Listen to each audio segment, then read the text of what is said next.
better sleep, sharper focus, a healthier life. It all starts with how you breathe. Welcome to the No One Told Me, the Airway Health Connection, the Untethered Way, where better breathing meets better living. I'm Dr. Maggie Graham. I'm Dr. Liz Turner. We're the co-founders of Untethered Airway Health Center, on a mission to help you breathe freely and live fully through proactive airway health. Whether you're a dentist expanding your airway expertise, or a family looking to sleep and breathe easier, you're in the right place. Each week, we'll bring you bold insights, real-world stories, and expert tips. All to help you take control of your airway health. Because when you breathe better, you live better. Let's get started. Hi, everybody. Welcome to No One Told Me, the Airway Health Connection, the Untethered Way. I have an amazing guest today who I am so lucky to have local to me, Dr. Nichelle Gurule, chiropractor extraordinaire from Colorado. And Nichelle, why don't you go ahead and introduce yourself?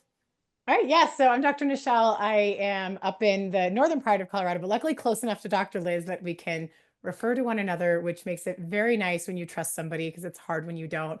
I am a chiropractor. I also have a background as a personal trainer. I became a birth doula at one point because I was so into pregnancy and postpartum. And life is just so fascinating how it guides you in different paths because I am a mother of 4 now, and seeing journeys with my own children really pushed me more and more into pediatrics because once you have one kid, you become a lot more comfortable treating kids. So a decade ago, I started getting a lot more into treating pediatrics. I started a lot more with breastfeeding. And then as the journey goes, I started going into the older kids working with retained reflexes. And I'll share more on that in a moment. So I have kids currently ages almost 10 to 2, which is beautiful because I get the range of understanding airway stuff, nervous system stuff with older children, and then also with those younger kids, both personally and then professionally. I live on a little farmette up in Colorado. And let's see, chiropractic. I was in sports medicine for so long and it didn't feel right.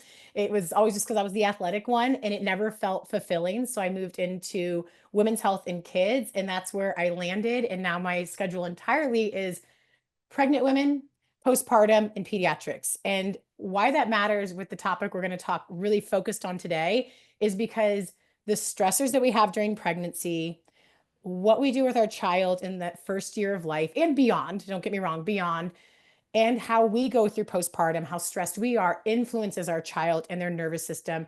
And if they're going to retain these reflexes, which right now you'd be like, what do you mean retain reflexes? Which we'll get into that more in a moment. But that's where I really like seeing both of the, like all 3 of those pieces, the prenatal, the postpartum, and the peds, is because they really are all connected. And if you can talk to a mother earlier in her journey about these things, whether we're talking about tongue ties for their child or a food allergy or retained reflexes or how to make sure maybe they don't have retained reflexes, then you change the whole trajectory of not only that child, but that family unit. And so I really should just say I'm family health in the chiropractic world. And then my personal training background has really pushed me as not just the traditional chiropractor, but more of that rehab-based chiropractor. So I joke that it doesn't matter if I'm seeing a baby that's 1 day old or somebody who's in their 90s, I'm going to be giving them something to do at home to improve how their health is and not just relying on me as their provider. And I mean, I think that's the great thing is there are so many layers to health and wellness through our lifespan. It goes hopefully from 1 to my daughter yesterday said she's going to diet 1,020 is the time that she's given herself. And I was like, I hope that happens for you. But either way, we need to be continually addressing these things throughout our lifespan to give ourselves optimal health. Okay, not to interrupt my thought process, but I was informed the other day by one of my wonderful assistants, Mario, that I've been saying your name wrong for 5 years. So say your last name for me. I love that he was the one to do it because It's his Gurule, last right? name. It's Gurule. Okay. Gurule. Okay. So see, I've been saying it wrong for 5 years. It's just here we are. 5 years later, we'll correct ourselves. But you and I, when we get going, we just go off on tangents. So I'm sure you wanted to correct me at some point, but neither one of us could get a word in. So it was good. Well, I mean, let's just dive right in. Like, how would you say your career has transformed? Like you said, you're originally sports med based, always been rehab based, but it sounds like your focus and your interest has shifted so much. And a lot of it, I'm sure, has to do with your littles. Yeah. I mean, most people in their career, there's some different careers out there that maybe are a little bit more boring. They don't have as much of a background behind it. But I guess I should say most people in healthcare have a reason why they went one direction or not. They had something in their own journey. Like I have a reason why I went into chiropractic. I have a reason as to why I was sports and then went into women's health and then more of a focus on pediatrics. And a lot of it's our own journey. We see something, whether it's in a family friend or family in itself or our own family, that then makes us say, oh, I'm going to just dive into this. And if you're nerdy, like I know you are, and I am, then you just, once you get hooked on something, you're like, I'm going to find the answer to this. And you just keep going and you keep learning, which I always tell my patients, you should want a provider like that. You should want a provider that never wants to stop learning, even when they're in their 80s, if they're still practicing. Like we should always be learning, because the two topics that, like, I love primitive reflexes. You are very passionate about tethered oral tissues, and both those things don't have a ton of information on them in the classical research, and they would be poo-pooed by other providers. But because you and I are so passionate about them, we are going to be the people who change a lot of lives, for whether it's older adults or it's infants, because we're continuing to look at what's really going on that maybe mainstream medicine just isn't aware of because it's not in their training. So not their fault, it's just not in their training.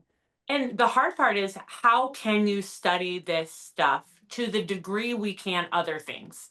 You can do a drug trial with a placebo medication, especially if it's one that's not approved yet, right? Like, give a placebo, give the medicine, see what happens.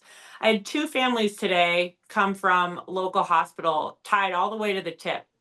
And one of them was 7 months old. And the pediatrician was vehemently opposed to treating the ties. And they said, don't do it. Like, this mom's had pain.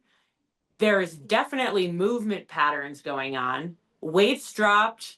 How can you take that kid and not provide treatment and just wait a couple years and have a sample size large enough to say, well, we have now determined with certainty that it will impact this one sound. Like, we can't withhold beneficial treatment from somebody when it's available. And I think that's the thing, is we lean a lot on research, as we should. Everything should be evidence guided. But I saw a study recently that was like, it will take 17 years Mm-hmm. for us to implement stuff with the level of evidence that everybody wants. And at that point, like, you've already got a kid who's grown up from a baby to an adult. So I Mm-hmm. think we're getting there in the information, all this stuff. But this is one thing we've talked about before we got on the call.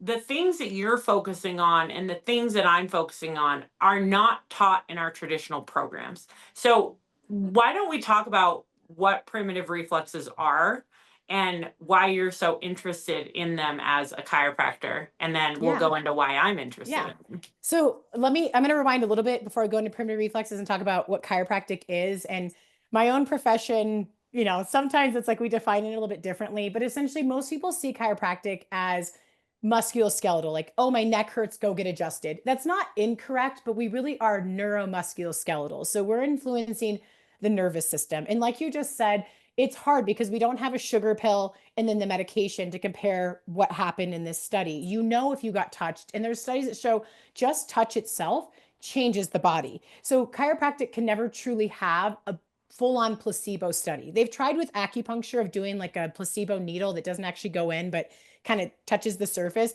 But anytime the body feels touch, it's already going to have a change to it. So we can't really fully do placebo studies, but we're starting to be able to do studies we're looking at how a nerve's firing, how a muscle's firing, doing an adjustment, see how it's firing and everything in return. Like, so before and after, how are the nerves and muscles responding?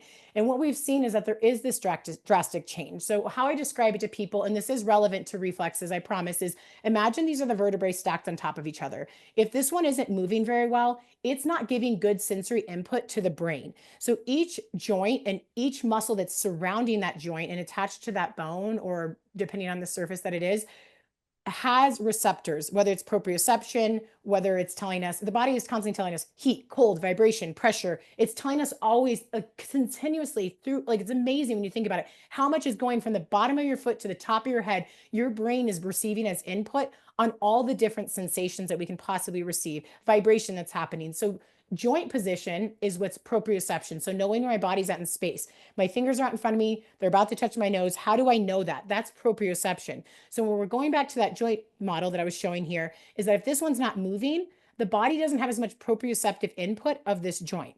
When we adjust it, we give movement. So like, like popping your finger kind of thing. When we do that, the brain now says, oh, okay, now I have more input to my brain. Now my motor output can be better. I can have a better response in my whole body, how I move, and internally when I give it better input from that joint and the nerves that are around it. So that is this little brief intro as to like what's happening with the adjustment, because a lot of people who love chiropractic are like, I don't know, I just feel better. And that's great. I love that you feel better, but why? Like, what is happening in your body as opposed to just saying it just is? I've never liked the it just is thought process, I guess. Well, one thing you're not going to say on here, but I will, is you were valedictorian of your class. So your brain is always going. And I think that's one thing I love about you is you're always searching for answers. And so what you say makes so much sense. Like our system is designed in a way that we're supposed to be protective, reactive based on what we're feeling around us.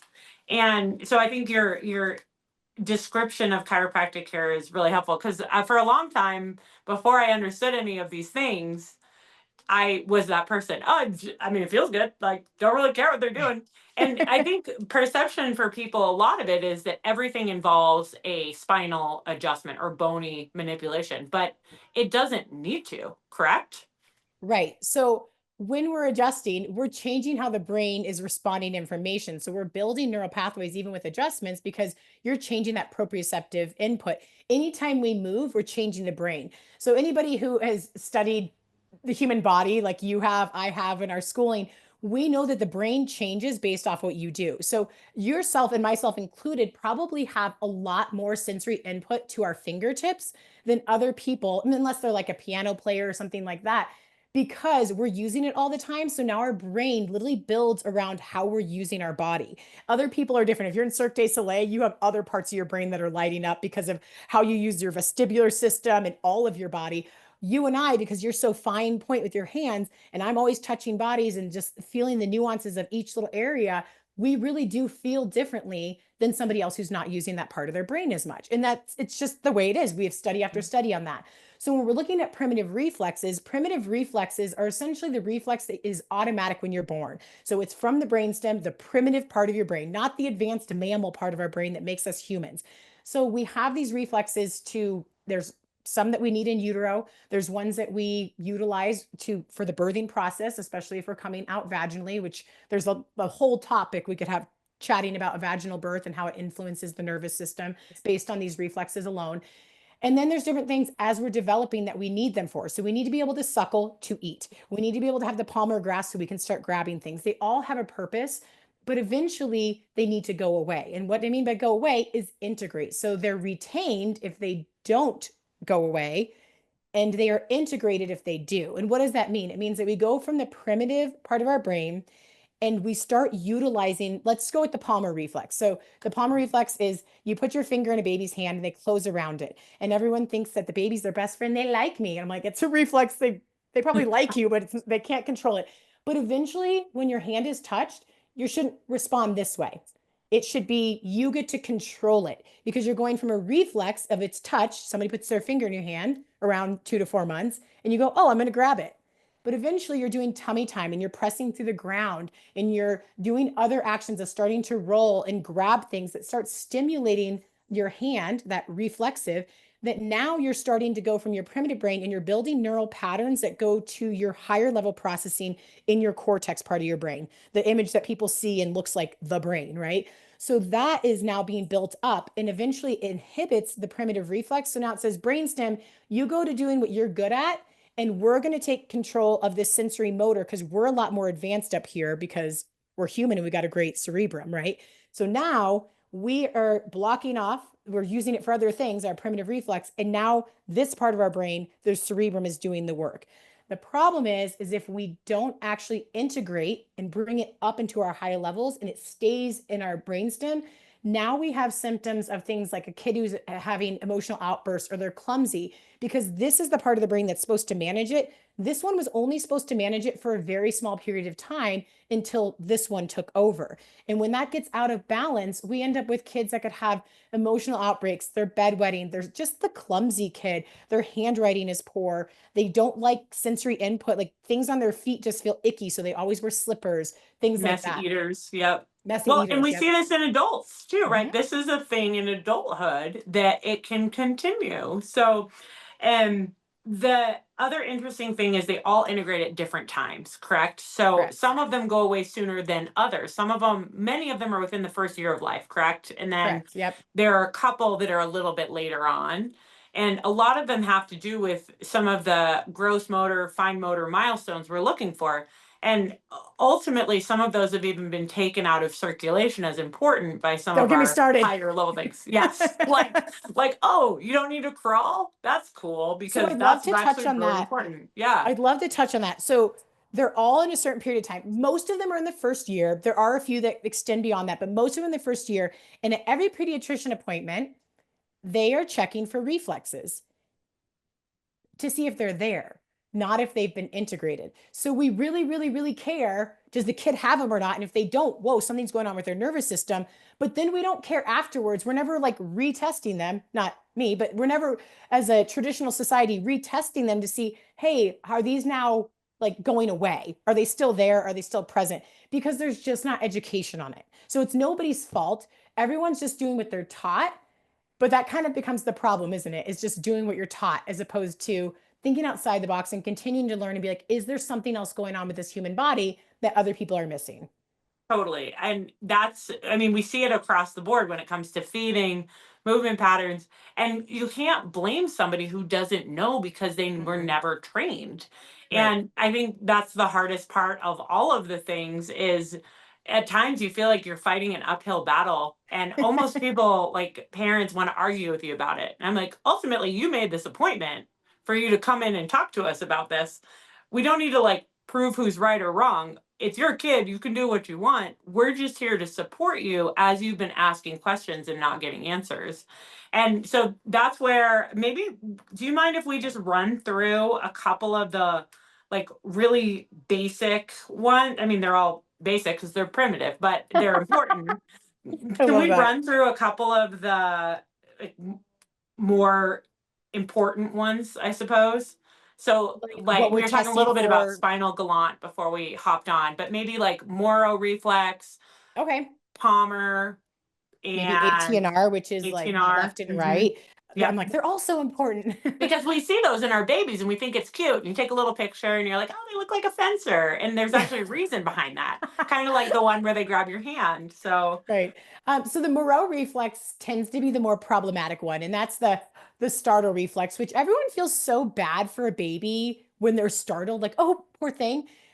They're okay. They're okay if it gets stimulated. And I think people are so much trying to avoid it that then they don't stimulate it, if you will. And so we do things like, we tie them into the car seat and then we lock them into a snoo, which I have my theories as to why that's not the best option. And we swaddle them and we look at these things where we're preventing the reflex from happening. And we want it to happen because, as I was mentioning, is that the more you utilize, like I was demonstrating with the Palmar reflex, the more you utilize that reflex, the more it starts building the sensory motor response in your brain, the higher levels, and then it becomes something that you can control. So we want to integrate the Moro reflex so that we're not constantly in fight or flight. And when a child or an adult, which whenever I post about this online, I have so many adults who are like, is this possible to be an adult? I think I have this. And I'm like, you probably do. And I always think about when I walked in the hallway in high school, there was a couple girls that boys would go up, teenage boys would go up behind and be like, boo. And they'd be like, woo! And they'd like really respond. And I'm always like, why are they like freaking out? Is it for attention? And when I reflect back, maybe it was attention getting, but it really was probably that they were heightened. They didn't mean to. They probably had a retained Moro reflex and they really were just more, they startled easy. And those are the people that are going to be more prone in life, whether they're a child, which I know plenty of children who have anxiety at young ages.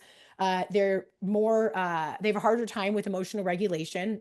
Every kid has a hard time with it, but they have a harder time, as you can talk to any parent who has a hard time with their child because of emotional regulation issues. There's some kids that are easier and some that are way harder. And I have some that are easy in my household, and I have some that are way harder. Totally. One of them was way harder. We have figured out what his brain needed, and it's not nearly as hard anymore.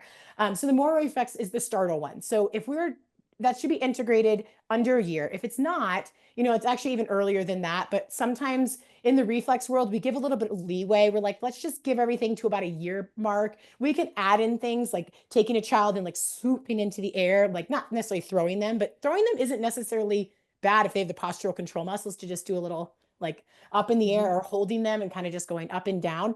That can help stimulate the Moro reflex. So you can do that early on. And in fact, I encourage lots of movements with babies. Like from the very beginning, you can have a baby that's less than a month old and you can just twirl around the room, or you can move back and forth and change the proprioceptive input. If there's movement around them, you can start doing, as they get older, you can start giving vibration to their feet. You can do all these different things to stimulate their nervous system, to build those neural patterns all over the brain.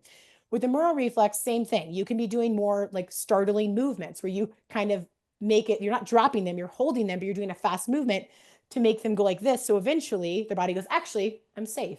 Oh, and then eventually it integrates, aka goes away. Now, if it doesn't as an adult, what do? Basically, whenever we're integrating, we're helping take that retained reflex where that adult or that young child is staying in that primitive brain. We want to connect the brain to the higher level. So we do a movement that is basically mimicking what the reflex would be. So Moro reflex is essentially we can be out and close in around a pillow, or we can even be on our chair and come here and hug.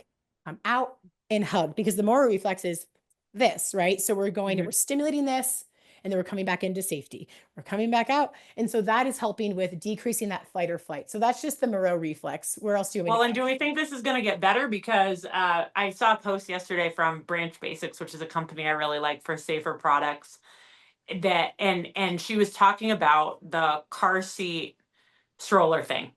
And I was like, is she going to talk about primitive reflexes? She was talking about flame retardant materials and how theirs aren't. But she goes, you go somewhere and all you see are car seat strollers, like parked everywhere. Like babies are in containers a lot and they're protected a lot. And we should protect our kiddos. But at times we're likely doing them a disservice. I mean, I think back to Paxton, who I know we've talked at length about this. And he's kind of like he's my just like my love. I just love that kid. But he is all the things. And I look back at the trajectory of my career and journey, like we were talking about, you were in sports med, like I love cosmetics and veneers. And here I am sitting like treating 12 to 7-month-olds primarily. I see a ton of adults and kids for this stuff too, but I never thought this is the direction I would go until my kids opened my eyes. And I mean, he was the container kid. He was the flat on his back, just like the happy compensator, couldn't move. And so when we look at some of these reflexes, they're a big problem. And I think they'll continue to be in our society as we keep trying to make life easier by providing a ton of containers. Without So a what doubt. else do we got? You mentioned the plantar or Palmar reflex. How about rooting? Like the breast crawl, that's a reflex. And the ability to look for and suckle is a reflex.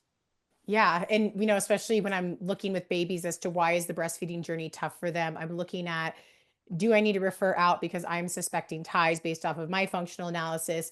But if they're not even rooting, I'm like, what's going on? And then you have some kids who are overreactive to that as they get older. And so when you have a response, so essentially with their mouth not pursed, but just closed, and you're also looking at spillover into their hands. They're not quite in this position, but just for video, I'm trying to show you where the hands. So hands are out. Essentially, they're just relaxing on the lap. So I'm looking at their mouth. I'm going to stroke like whiskers. And I'm seeing what happens. Do they go? Or afterwards, are they like when I have my mouth, like nothing makes me want to go afterwards. So you're looking at what's their after response. Or they like, some kids have told me, ouch, that hurts. I'm literally stroking with either a paintbrush or my hand, this like light. And they're like, ow. And I'm like, whoa, that's a weird sensory response. I don't say that to them, obviously. And then I'm also looking at what happens to their hands. Because if I stroke here, you might see this happen. And if it's retained, you'll see those things. If it's integrated, kids go, they're looking at me like I'm nuts. They're Why like, are you touching me? doing? Yeah. They're like, it feels like your fingers touching my face. But if it's retained, you can tell they kind of just get a different look on their face. they definitely go into their primitive brain whenever it's retained. You just look on their face, and if you do it long enough, you're like, oh, they're definitely like they're Hyper. like looking weird. They're not just like, what's this lady doing? She's being so Mhm. silly. So if that is retained, so it has not been integrated yet, you're going to be more the kids who have oral fixations, they're messy eaters, uh, speech delays could be happening. And then that arguably could be also because of many other things Yeah. going on. Well, and I see the same thing with object fixation, chewing on nails, Mhm. clothing, toys, Yep. because of low tongue posture and structural midline restriction. But those two things go hand in hand. And I think if we look at these things in isolation, we miss it a lot. We Mhm. miss it. And then we wonder why it doesn't get better. So, what else? ATNR? So ATNR is where you have this, essentially, in short, it's asymmetrical, asymmetrical tonic neck reflex. And so when you turn the baby's head, they essentially do this, a pincer response. And in short, it's separating the body into left and right. You're separating, being able to do something different on this side versus that. So there's a lot of things that go along with each reflex. So when I say some of these things, note that I'm giving you like, whoop, this little narrowed in, The like the most podcast common version. thing. Podcast Yeah. version. So when you're looking at ATNR, the most common thing, well, this can be emotion regulation. It's a lot of times coordination. These are the clumsy kids a lot of the time. And almost always when I integrate this for a child, when I help them with that work, they suddenly are like swimming, climbing, biking. They're no longer tripping over their own legs when they're walking. And these things, this is the not the only one, but it's one of the main reflexes that I think parents just think their kids are just the way they are. They're like, they're just the clumsy one. They're not athletic. And I am guilty of this, and it's embarrassing. Sometimes when I reflect back on it, it's also just letting people know you're human, and that when you are the provider for your own children, not that I'm my child's provider, but when you're looking at your own self or somebody in your family, especially your children, you don't see things as clearly when you're in it as a provider can from the outside when you're giving them information. And so I definitely walked my own journey with my young one of, wow, I missed so many things on you, even though I wouldn't have missed it on somebody who came into my door. Um, Yep. Yep, which is it's just one true. of those Well, things. you get this like slow picture of them that constantly evolves versus like, you see someone's kid, you're like, whoa, they grew 5 inches. Like you don't even see your kid Totally. growing. Yep. And it's hard to zoom out of the parental lens. And when we can disconnect ourselves, we are able to make more progress for other people we treat. But I mean, I hate to say we learn a lot from our kids and what they go through, and it kind of shapes what we do for other families. So, and yeah, those clumsy kids, we see a lot of those. How about things like oh, do you want to talk about spinal galant? Yeah. So spinal galant, essentially you test it by the child is on their belly or on all fours, and you stroke along their paraspinal. So right along their spine, you stroke. And again, this is the same one where I'm just using my finger or a paintbrush, something light. And if somebody does not have it retained, it is integrated, their nervous system has developed the patterning for that area of their body and that's connected to that reflex nicely. They're just gonna be like, what you doing? And not think twice. For a kiddo who is positive, they're going to switch back and forth. Their muscles are going to twitch. They're responding. So what's happening with a spinal reflex? The most common thing is a kid is fidgety, ants in your pants, and it's the most classic known for is bedwetting, especially after the age of 5. There are a lot of reasons for bedwetting, which I know you'll interject here in here. And when I post about this, I always get that, even though my caption always says there's many reasons for it. I'm like, read the whole caption, please. So essentially what's happening is that if a child has that retained and they're sleeping at night, whether they have a pull up on their back, because if they're wetting the bed, they're probably still wearing a pull up. The reality is, unless parents love changing sheets, which good on you, I guess. So then they have maybe their pajamas stimulating that area, or their pull up, or they roll in their sleep and the pillow or the sheet goes across their back and it stimulates that reflex. And remember, a reflex is an autonomic response. It automatically happens because of the primitive brain, and that can trigger the bladder response. So when they Because it's so have connected to the their pull kidneys, up or correct? sheet, Yeah. I'm sorry.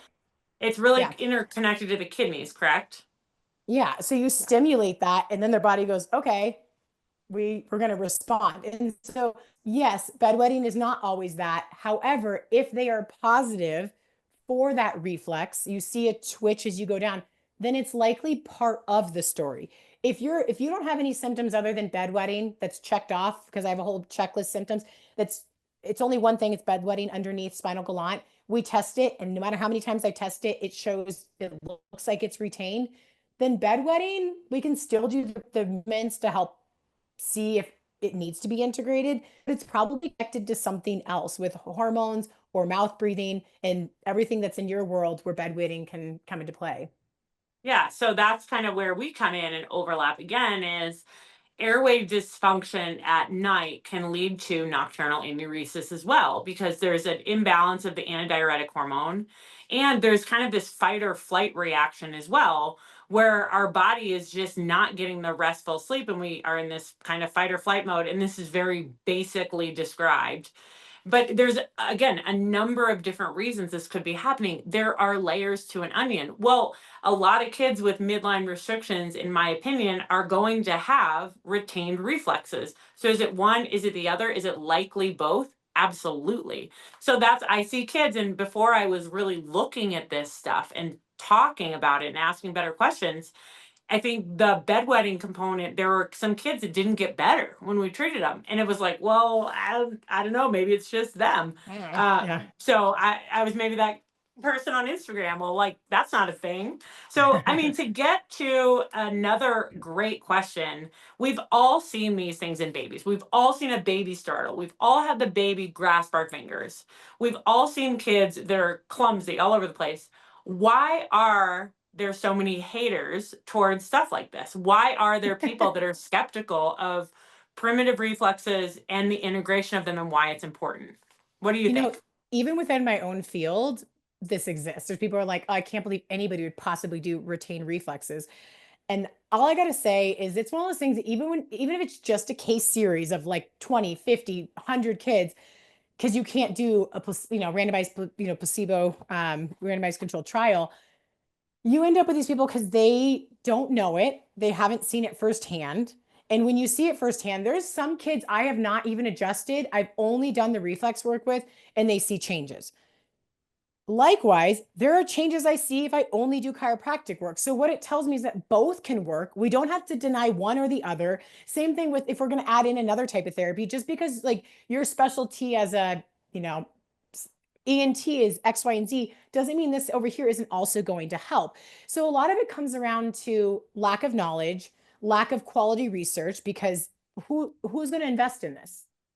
Mhm. Who's investing Yeah, in this? It's not a drug that's, company, there's no so they drug don't company care. there. Yeah, The it's physical prevention. modalities, the physical modalities just don't have as much. And even so much of dentistry actually does have research because it's able to be like, we did this on this tooth and this on the other tooth, but there's not for the airway dentistry. Again, it's selling materials, right? Like, Mhm. who's got the money to put into this? And I think, to your point, if you're treating a certain population and you don't see the population that someone else is treating, we can only go so far to poo poo what someone's doing if we have zero experience on it. Like, you could have the same letters behind your name, but you focus on one thing and not another, you're going to look at it with a different lens and one without as much knowledge. So, I think yeah. over time, what I've learned like in my life is just that if somebody, even if there's some weird therapy that somebody is doing, it works for them. I'm like, maybe that does work for everybody, or maybe just you. And if it does, it's worth exploring because it's so ignorant to think that, you know, in any school, and like dentistry taught you this, chiropractic school taught me this. My sister is in medical or went to medical school. She's an MD. They taught her this. And when I talked to my older sister, because she's very high up in the American Medical Association boards and very successful, when we talk about things like breastfeeding, because she did extended breastfeeding. Her and I both have a child that we breastfed up to 4 years old, which sounds crazy to people where they think we're nuts. It's kind of cool that she's a medical doctor who did. She's also a medical doctor who did not do a circumcision on her child. So there's just like all these things that she did that she's still in the medical system, but didn't necessarily fall into all of it because she looks at what is the reason behind these things. For sure. And Well, and I did a whole podcast episode on this. I don't think it's launched yet, but I did one on circumcision and how it's actually not recommended. Yet, like, it's done in every single mm-mm. hospital. And then we are like, oh, but there's no tongue tie. Chiropractic care is garbage. Like, it's You just know, and I have silly. arguments as to Yeah. how somebody will be willing to do a circumcision and not a tongue tie that influences so much in health, but that's probably for Mhm. another day. I'm like, this one is really clearly impacting all these things with breastfeeding and, choosing. And it's okay if it's not the choice, but I'm like, it's just interesting when somebody's willing to choose doing a circumcision that doesn't improve health outcomes. It's shown to not, which is why even Medicaid isn't covering it anymore. And one has, at least we've seen it plenty, improve how you breathe, sleep, eat, just overall thriving in your body. Totally. If Yeah. it's Well, needed. I mean, you're right. It is interesting that we have these boxes that we're in. And what we do is we continue to grow on the knowledge we have. But there are certainly people that are stagnant in their knowledge and still leaning on what they learned 30 years ago and not really staying up with what's available now. So you Um, reminded me of, so since she's in those boards, I'm like, why, if I'm going to call out a profession, specifically pediatricians, why are they not like, why are they so against tongue ties? Why are they so against seeing a lactation consultant? Why are they pushing X, Y, and Z? And this is not everybody, nobody falls all into one spot, but a majority, and especially majority around me, those are the cases. And she's like, honestly, it's who's teaching high up here. And she goes, it's a bunch of older doctors who haven't kept up with the research, and that's who's teaching everybody down the line. So if you're down the line over here and you're like, I want to learn more, then you're just an exceptional pediatrician who's like, I'm not just going to believe or listen to only things that I was taught in school. I'm going to navigate and look at everything. And there's plenty of topics when it comes to kids that I won't get into because it's too much for now. But it's like, why aren't you willing to explore it? What worries you so much about this topic, this topic, and this topic that you won't learn from other providers who have a lot to say on it? It makes you question why they don't want to learn more, because I'm always willing to learn more in any profession as to why somebody does it. I think it's fascinating to see why they've gone one direction versus another. I say this a lot. I think in medicine, we're trained to think we're the best and we know everything. And a lot of us aren't willing to admit that we were wrong about something. And why in medicine can't we all just get along and collaborate? Because that's how we all get better. I learned so much from spending time with other providers, to the point that I probably spend more time with other types of providers, chiropractors, lactation consultants, osteopaths, PTs, everybody, more than I spend with dentists, because when you actually look at the body holistically and as a system, you realize you can't treat all these things in isolation.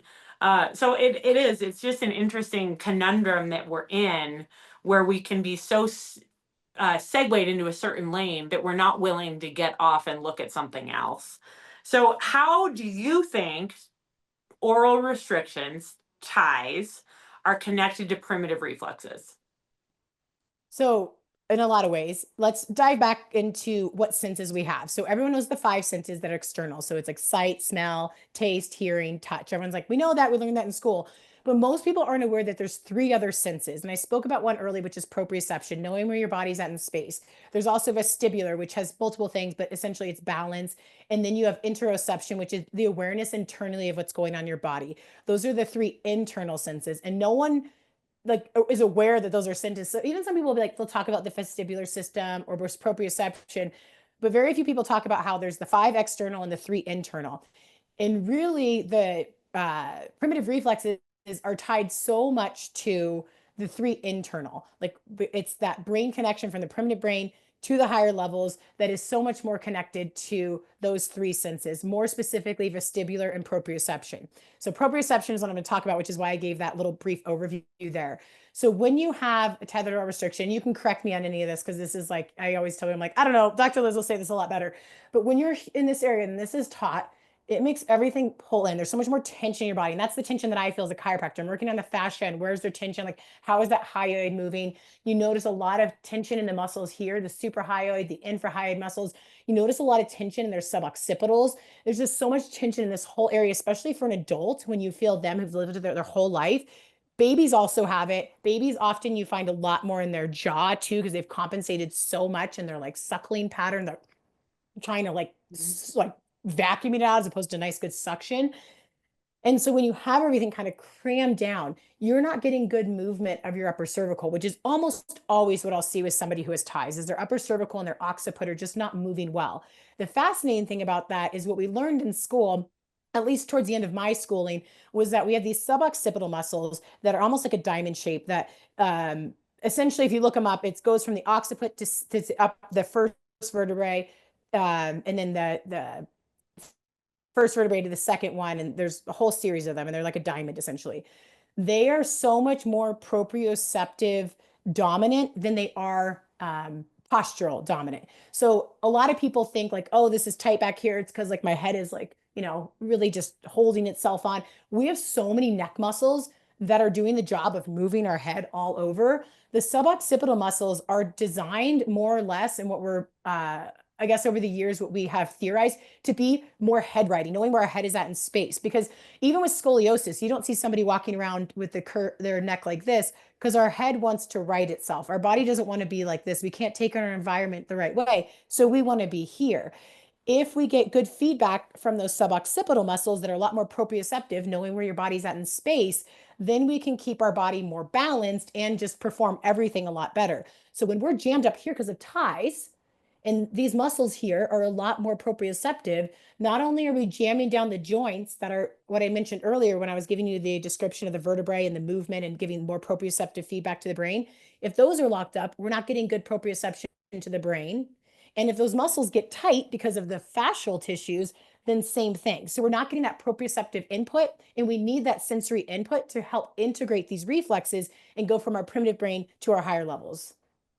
Nope. And that makes so much sense because, and that's the thing, like the tongue structurally is attached to the hyoid bone, the free floating bone in the neck, and very often the mandibular ridge. Well, the hyoid bone is supportive of so many of the other strap muscles. Well, then throw in lip tension. If we have a tongue that's not moving well because of low tone or ties, we're going to have in orbicularis oris, the round rim of musculature that goes around the lips, that's super tense. And that's kind of where the concept of a lip tie comes in. Yes, we're supposed to have these normal connective tissue structures, but when they're acting under tension because there wasn't complete release of them in apoptosis, then you're going to have tension in the lip muscles, which goes into the buccinators, which goes into the occiput and impacts all of that sensory. So we now have a sensory and a structural problem. And so that's where like the light bulb just keeps going off for me in relation to how a system could be optimally functioning. And that's what I really try to highlight to parents is like our system is looking for stability, and there's a balance of tension and compression that goes into it. And it's called tensegrity, like the pith of an orange, where if you take a picture of a human body, it's like the muscles, the tendons, the organs, and then the layers of fascia that keep us whole. And if something's out of whack, how can we not expect that there are going to be problems at some point? And so I really try to highlight to parents like there's nothing wrong with your kid. Absolutely nothing. They're perfect. Their body is compensating and figuring out how to function as ideally as it can in these circumstances. But wouldn't you like a chance to make it easier? And so that's sure where ties releases come into place. But more importantly, that's where functional therapy, manual therapies, movement therapies come in to make improvements.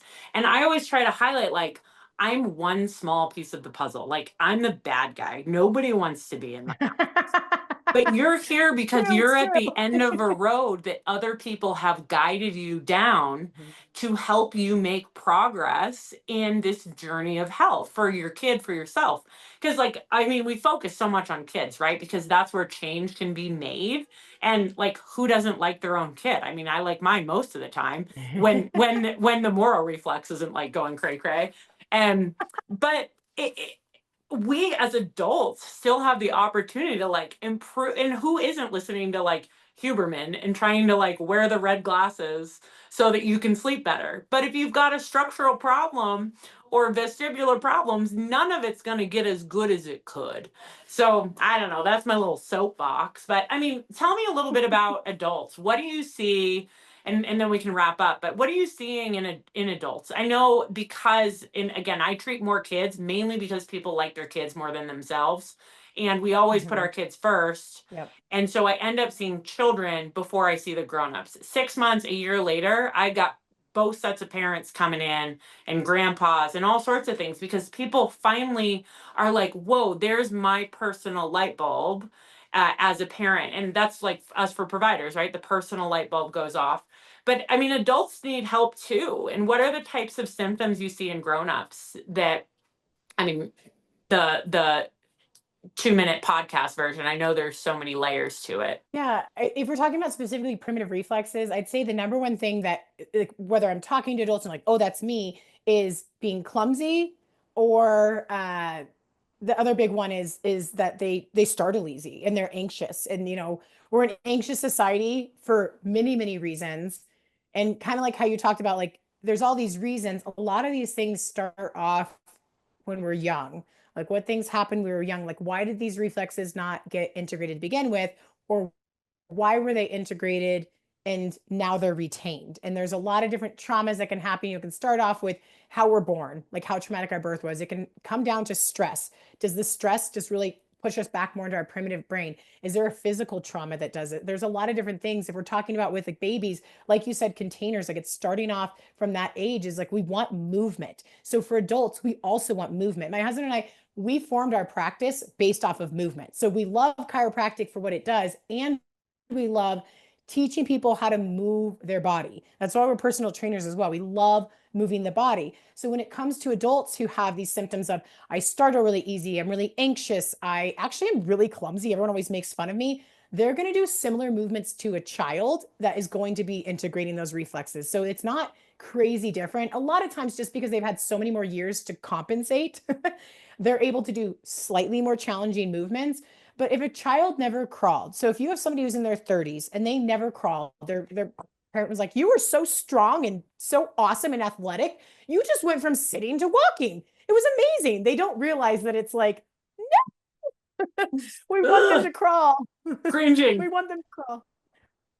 Because crawling does so much for reflex integration, like so much. I mean, arguably all of the milestones are deeply important, but crawling is possibly the most important because it's this cross patterning. It builds a connection across the corpus callosum, which is where the two halves of the brain meet with the cerebrum, and it allows you to access each side faster. So if you think about a single lane road versus a highway, you want the highway across that corpus callosum. So movement does that. Specific movements do it better. And when you're looking at an adult, you're going to be seeing their symptoms and doing very similar movements based off of whatever their symptoms are. And if you test them and see which ones look like they're retained in them, then you do a similar thing that you would with the child. And not to segue back to being mad at larger organizations, but it is the American Academy of Pediatrics that took crawling away as a milestone. It's no longer considered a milestone. So for people listening, like, that's how a little bit messed up our system is, where we're not looking at some of the really essential things for brain development as important. But if you want to dive back into that, it's because we're having so many kids with neurodivergent issues that are going on, or diagnoses. And it's really hard because people want to say there's nothing wrong with these kids. And like, no, these kids are amazing. And at the same time, we want to see how we can get them to thrive more, because anybody, I mean, if I go with more of like a less intense one to talk about, like ADHD, which multiple people in my family have that, then they have struggles. Like, I see what family members deal with. Like, it's a struggle for your brain to live in that setting. And so we don't have to say there's something wrong with that person who's ADHD, but we can acknowledge that maybe things could be better for them. And so when we try to normalize things too much because we don't want to hurt feelings or make people feel bad, we actually start missing ways to help them. And that's one of my biggest things. And like, I don't want anybody to ever feel lesser than because of having a diagnosis or something that's maybe different than the majority. At the same time, I think it's worth addressing and being like, hey, maybe it doesn't have to be this way for you, or to the extent that it is, maybe there's something that's just being missed with maybe how you're breathing, maybe how your nervous system is functioning, and addressing it from that standpoint. Because when you look at the numbers of how many kids have sensory processing autism and ADHD, we have to start questioning, is that a movement-based issue? Is that a toxin-based issue? And seeing, what is it? So as opposed to being like, it's fine, they're fine, I have never settled with just it's fine. And I've had arguments with pediatricians, and I'm like, I think we just have a different idea of what is thriving, because just surviving is not what I want for my like my own children. No, I want and it's kids not what to they want thrive. for theirs. So why do we recommend Yeah. it for our patients? Yeah, Yeah. I So mean, the that's the crawling hardest part. standpoint, when it comes down to the crawling, it was taken out because too many kids weren't hitting it when they should be hitting it. And as opposed to saying as opposed to saying, let's see why they're not hitting it and have that be a point of like a checkpoint of let's get you into further options to support you so you can be thriving. We said, actually, you just don't need it. It's fine. Don't worry about it. So it's really harmful for kids because it's a milestone that we can see where kids are struggling and support them. But instead, because so many kids were becoming delayed in this, we didn't see it as an issue. And like I'm saying, we as like a society. And so it was fine to say, let's just take it off. But luckily, there's plenty of people in my circle that I feel like are like, no, it's not okay. They need to crawl, kick the kid over, Yeah. make them crawl Well, before they so walk. because it's common, we've normalized it. And that's what I think a lot of is what are the controllables we can control? We can't always control the air we breathe, what we're exposed to, what we were fed 30 years ago. We can control many aspects of our life. And it's about conscious effort to do so and the willingness to do it. And this stuff can be hard, right? Like I have a program with you for my son, and we're very busy people, especially in the summer. And well, Mhm. I mean, I don't know, we're busy all the time because that's like high functioning ADHD, undiagnosed, like a lot of grown, uh, driven females. And because I mean, this is my whole Instagram feed is like, you need to get the Liven app to yesterday. And so I look at the barriers that we create for people when we say it's all or nothing. And it doesn't have to be all or nothing. So like you said, being rehab based, you give people information so that they can implement these things on their own. Like it's not Mhm. something that they have to come to your office frequently for unless they would like a lot of handholding. How can Correct. people work with you? Where do you see the future of your work going? And we can maybe touch on what's I am just so excited about to offer to every single person that walks in my door. Oh, thank you. So yes, it's movement based. So I could walk through a whole thing right now for you if I knew what things you were struggling with. And of course, there's different assessments I can do, checklist, physical assessments in person. In person's always perfect, but it's not always possible. People can always work with me one on one. We can, if it's in person, great. If it's telehealth, that's great too. If that works better for them. Sometimes as a parent, that works better for me. And also, there's so much that I can do where I just will see videos from a parent. I look at them, I give them new movements to do. I get videos of those new movements, how they're doing with their first round. And then I assess from there, do we keep that movement? Do I need to tell the parent to cue it differently? And then we keep them going on that. Some kids will be in the same movements for a couple weeks until they can really feel confident in them. And some are switching it every week. So sometimes it's a couple weeks, sometimes it's every week. It really comes down to one, the child, and two, how often they're able to do it. So the more consistent someone can do the movements, usually the more consistent they're going to see change. I shouldn't say always because that's not you can never say always. It's just not true. More consistent, faster changes. If it's like, oh man, we really can only fit in 3 days a week, then fit in 3 days a week. It's just like doing 10 squats a day is better than doing none. Fit in three Yes. days a week. It just will, you just have to expect that the changes you're going to see might take a little bit longer. So what I'm working on is because as a parent of four kids that are young, I look at like, man, the fact, I mean, I told somebody once, I'm like, I brush four teeth at night, floss four, wait, just kidding, five teeth because my own, brush and floss, and then like, trim nails, clean, like whatever else you have to do for them. I'm like, man, it's so hard to even remember baths. It's Oh wait, embarrassing. and you have meat chickens, egg chickens. You make your own flour. So I mean, there's always something to be done. There's always something to be done. And so I'm like, how can I make this easier for families, more accessible? Because the fact is, if you're one on one, costs go up, right? That's just the nature of how it is when you work with a provider. And the more specialized somebody is, and I always struggle with that because I've had my own financial issues in my life when I was younger, just struggles with my family, with finances, and out of grad school, you're broke and you're like, how could I afford this? There's Now, how do you make nothing in something this affordable? world So I'm, anymore that's not expensive. Like life is expensive, and especially throwing if you're more in the layers, holistic it's more path. expensive. Totally. It really is. So I'm developing an app. I'm in the middle of working on it right now because I don't like doing anything. Um, I don't know what word that's more PG to use here, but I don't know how to do it in a non-crappy way, I guess. And so I want it to Mhm. be good. People go into it, they're like, wow, this is super easy to use. So developing that right now, I have it all planned out. It's just putting it into the app and putting it in a nice way that works cohesive for the parent brain. And essentially they'll see what their kid is struggling with, and then they'll get put on a track of which things they should focus on. They'll give their daily movements to do, so they can just pull up their phone and say, okay, look, we're going to do this. And then they can like show a video of to their kid of another kid doing it, being like, oh, look what she's doing, and see the movement and be like, that's what I'm doing tonight. Along with that, I'm doing brain game challenges, ones that are fun. All of these should be fun, but some are hard.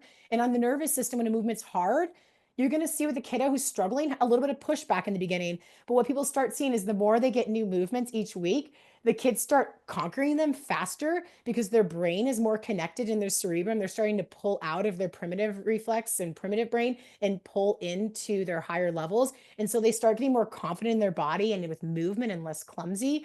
And so we're adding in the movements they could be doing each day, and then giving them some more fun games that feel a little more like a game to do.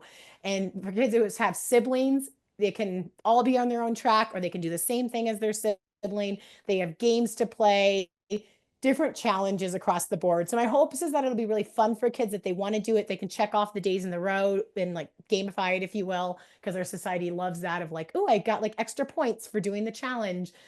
So that's in the works right now, hoping to have it done by, I wanted it to be by end of summer, but it might be by the fall. But that's going to be called Rewired Kids, because we're rewiring the brain, how it's functioning, so that they can thrive. And that's ultimately what it's about is, I have my own journey with my son. I saw immediate changes that it was too good to not do more of this with. So my child was the clumsy one, not athletic, always pulled away from other kids. He didn't want to play soccer with his siblings. He didn't want to do any organized sports, which he was young. That was fine. Didn't like cuddles, didn't like dad to lift him up in the air. Emotional outbursts were just so intense. And within 2 weeks, we're like, he's dry in his diaper every night. This is crazy. And he was 5, so he should have been approaching that just by age level. He should have been close to being dry. And he was dry within like a week. We're like, that was crazy. And then he like wanted to play soccer with his siblings. And then he started like running really coordinated. And then he would let me cuddle him hard. Not hard. I don't mean like hard, but like for a kid who doesn't like to be cuddled, I mean just like normal cuddle, by the way. Not like squeezing. He'll let me kiss him all over his face now without pushing me away. Immediately was able to ride a bike. That was within 4 weeks, like riding bikes, swimming, climbing. The list goes on, that it was too big of changes that even grandparents were like, he's a different kid. Too much so that you can't say, oh, it was just that he got older, because it was all in a 2 to 4 week chunk of time that he changed. And he had been this way since he was 2 years old, where I was like, he is the hardest kid in the world. And now I'm like, I love being around him. So it changes families when you can change a kid, and it's not guaranteed. The work that you do is not guaranteed that every kid is going to have the changes that I had with my child. But I will say, through all of my boot camp kids that I've had, every single kid has seen changes, where they stopped wetting the bed. They weren't able to wear, they never went barefoot because they hated how the ground felt, like grass or anything. They wouldn't let their dad throw them in the air. More confident in just how their body moved, meaning like they'd pick up a new movement and immediately do it. To every single kid that wasn't riding a bike was riding a bike within a few weeks of doing this. So it just, you see changes. Like if a dad can suddenly throw their kid up in the air, that's how dads bond with their kids, is wrestling, roughhousing. And there's studies on this, that dads roughhousing, like wrestling, spinning their kids, actually builds a better emotional bond with dad, but it also helps them socially and with their own emotional regulation. So not only do you build that connection with the dad and the kid, if they can suddenly flip upside down, not like in a dangerous way, but just in a playful way, Yeah. dad will start pulling away from the kid who doesn't want to do that.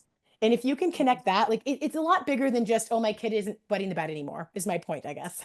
Totally. Well, and I mean, that's the thing is like when you're seeing improvements across the board, and then maybe you have one outlier where you're not seeing improvement, then maybe there's other layers to that onion to peel back. Maybe it's unaddressed ties. Maybe it's mold. Maybe it's something like food irritation wise. I mean, there's so many layers that we're never going to be able to say, oh, this is curative of all things.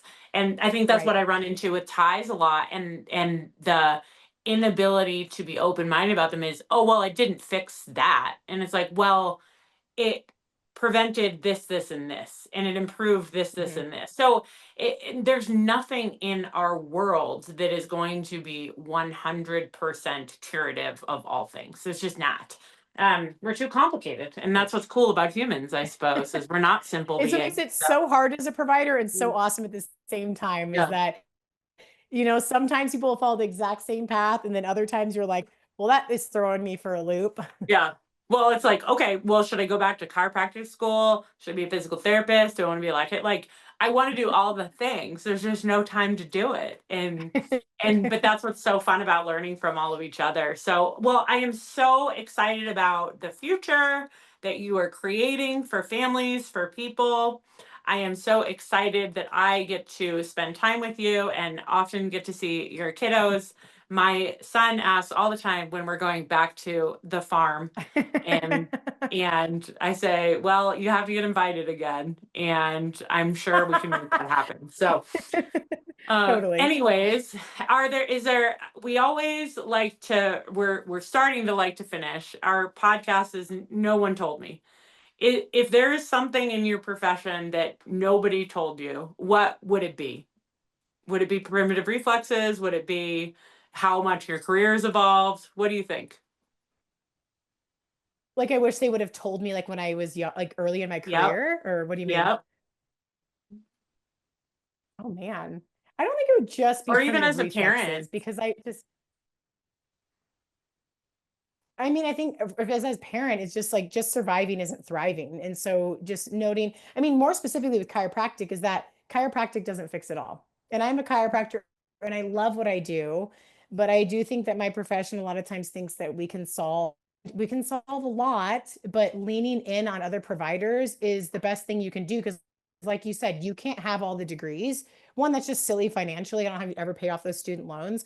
Um, but you can't do it all alone. So find those people who are the expert at airway dentistry, uh, lactation, and whatever the field it is that you're in is like the pelvic floor PT, because I work with pregnancy and postpartum. Like find those people. You don't have to know it all and learn from them because you can pull a lot of their education into your own to help them and guide them to that person. So me assessing a tie and learning that is not taught in school, kind of obviously, but it doesn't mean me doing that takes away from a lactation consultant or you. It just helps me see what's going on with that body to then know how to refer to somebody else. So I feel like I did it really early on, but I wish that even in school they'd said learn more from other providers because that's going to help you know where your boundaries are within your profession. Is like, okay, this is what I can do in chiropractic and it's a lot. And I might still be doing this, but I need to go over here and add in this provider and this provider. Build your team. And that's what I tell Build your families when I team. refer. They say, oh, well, what do I tell them? I say, well, if you're coming from me, they know. They know that I know that they need your expertise, but I'm not going Right, to tell them exactly what they need because I don't know. That's their job to right. help you with. I just know you're in the hands of someone that will benefit you. So, yes, well, thank you so much for your time. I value everything you do and all that you stand for and all of the things that you're bringing into our community and more. So, thank you so Likewise. much. Thank you. Well, okay, Thank we'll you. talk I soon. think the same about you. Bye. Thanks for tuning in to the Untethered Airway podcast. If today's episode helped you see things differently, Please share it with someone who would benefit from hearing this. And don't forget to subscribe. want to learn more about Airway Health or connect with our team? Please visit our website, untetheredairwayhealthcenter.com, or follow us on Instagram at Untethered Airway. Until next time, bye.